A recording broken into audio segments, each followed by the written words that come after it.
destroyer comes alongside a cruiser in Great Bitter Lake on the Suez Canal in Egypt.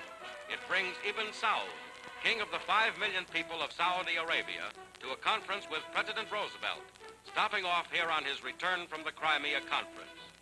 The destroyer has been decked out with rare carpets for the monarch. This 800-mile trip marks the first time that King Ibn-Saud has ever left his native land.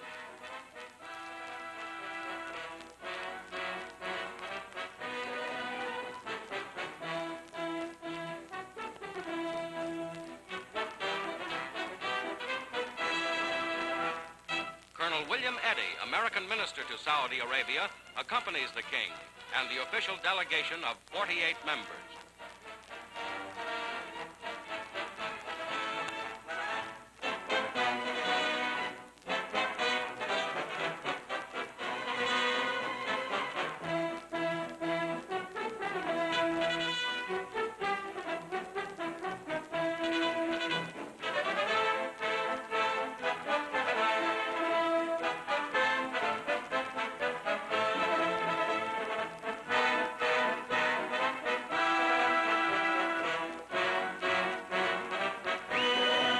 The 70-year-old Ibn-Saud goes aboard the cruiser to meet Mr. Roosevelt.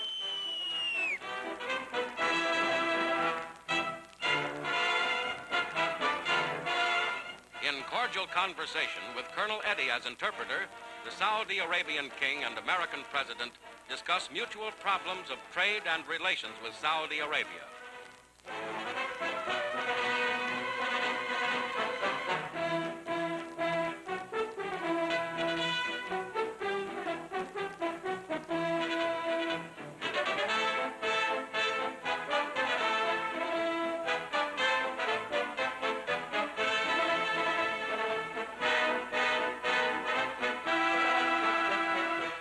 Welcomed aboard is Emperor of Ethiopia, Haile Selassie, whose homeland was first to be conquered by the Axis and the first liberated.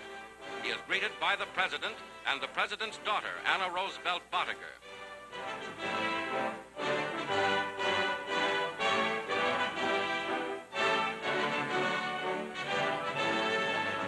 Better communications and closer contact between Ethiopia and the Allies are stressed in the conference, following up Mr. Roosevelt's desire that heads of government should meet often to reach understanding of each other's problems.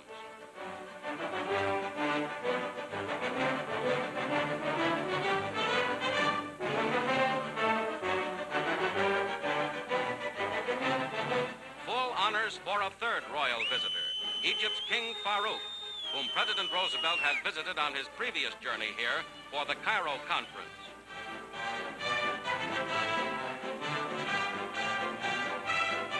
King of the great and strategic territory from which Nazi armies were thrown far back 3 years ago, Faruk's Egyptian government made a formal declaration of war on the Axis on February 26.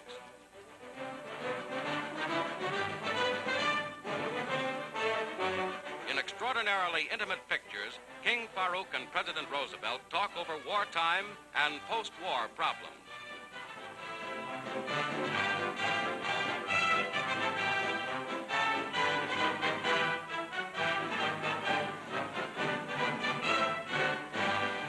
With the conclusion of these meetings with 3 important heads of states, Mr. Roosevelt nears the end of his historic 14,000-mile trip.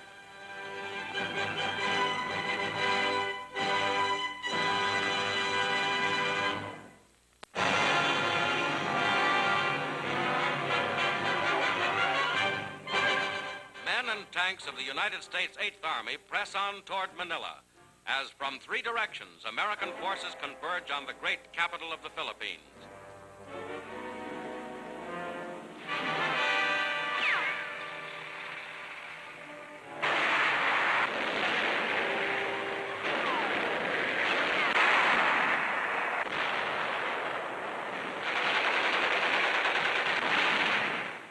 The first prong of the drive against Manila comes straight down from Lingayen Gulf to the north, soon to be joined by these troops.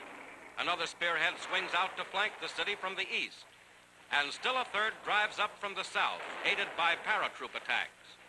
Beating back Japanese delaying actions, the troops blast their way through.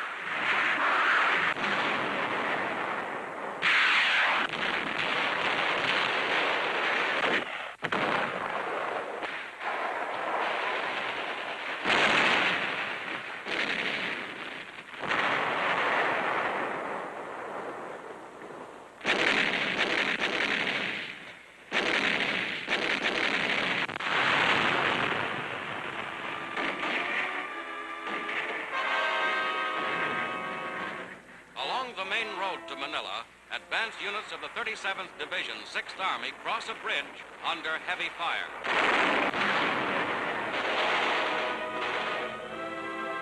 At an airfield near Olongapo, wrecked enemy planes and hangars show the fury of the attack. Soldiers clean up bombs planted as mines by the Japanese.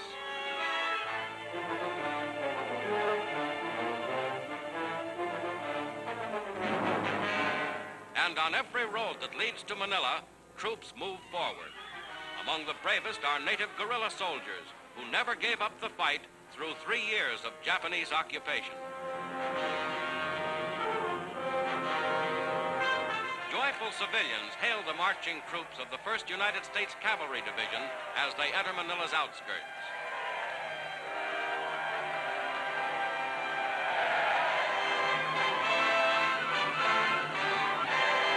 Thirsty soldiers pause briefly at a recaptured brewery for a refreshing glass or helmet full of beer.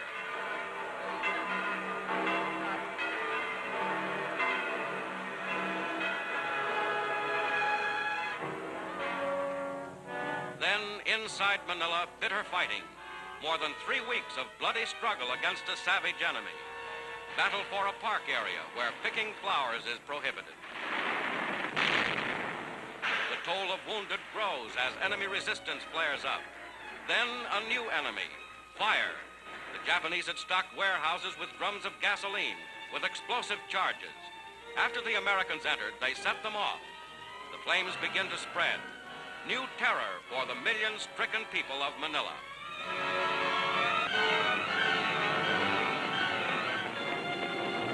As the enemy bombs continue to explode, civilians scatter and hasten to salvage a few personal treasures. The Japanese fight back fiercely, block after block.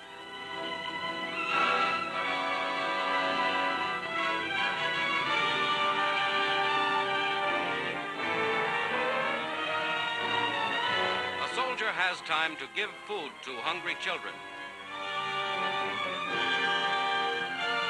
Elsewhere, the discovery of one more sickening Japanese atrocity.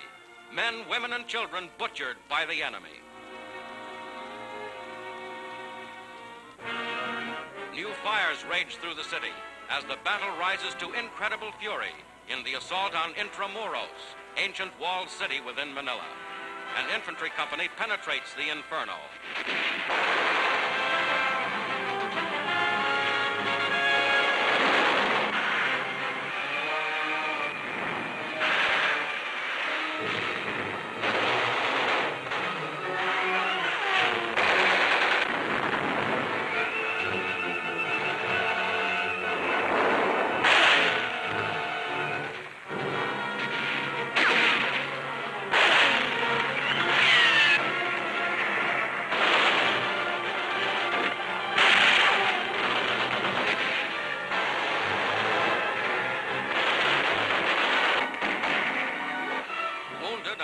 To safety through a hail of enemy fire.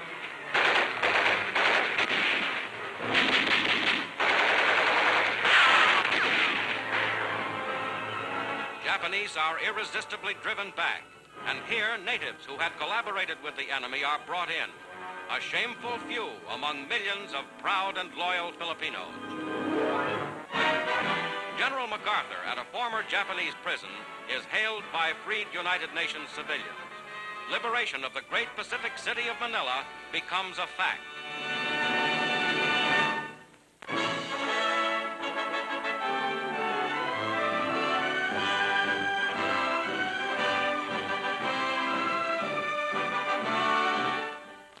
Since my return from Paris 2 weeks ago, I have been discussing, as you know, with Mr. Stettinius, the Secretary of State, with you, Mr. Clayton, the FEA, the War Shipping Administration, and the War Department, the urgent needs of France in supplies and in shipping necessary to transport them to France.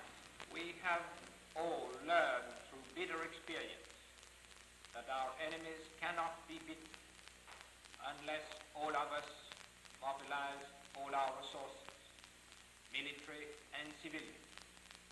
Since the day of liberation, we have actually put France in a state of readiness for active participation in the war. Our gold production has risen. Our manpower is organized. We have rebuilt bridges and railroads. Our factories are ready to produce. I'm happy that our talks have been successfully concluded. As you know, Monsieur Monet, much has already been done. The President has announced that large quantities of armament will be provided to equip additional French troops. Tonnage has been allocated for the months of January, February, and March to carry supplies to France. It is our sincere hope that in March these allocations may be further increased. In addition, ships flying the French flag will be assigned to this run to the maximum possible extent. We are happy that France is now rejoining again with full force in this common battle, and the French people can count on our full cooperation.